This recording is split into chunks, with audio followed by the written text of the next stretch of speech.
The Child Protection and Family Services Agency recently paid a visit to the Glen Hope Nursery and Place of Safety in Kingston with one mission in mind: to treat the children to a yummy, colorful and balanced breakfast.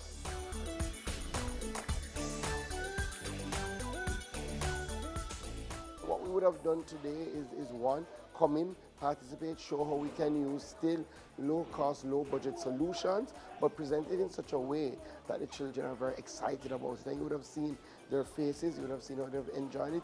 And part of what we're doing is ensuring that we infuse a healthy diet. So we have our fruits in the mix so that our children, while eating things that they like, they're also eating things that they need to eat. But the junior minister and representatives from the Child Protection and Family Services Agency did not travel to Maxfield Avenue alone, and for good reason.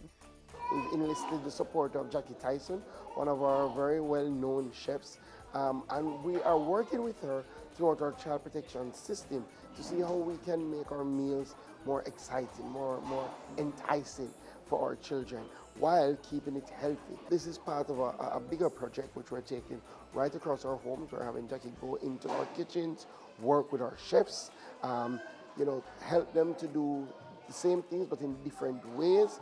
We're also looking to upgrade our kitchen facilities right across our system, and we're doing this for both public and private homes. And we would have started this mission from last year, where what we're doing, bringing in the experts to look at things like decor, color, how does it make the child feel, and definitely nutrition. And what's the message that the ministry hopes to convey in carrying out this mission? One of the things that is important for everybody to know, children in homes that have parents and children who have come into our care, that really there's no difference between our children.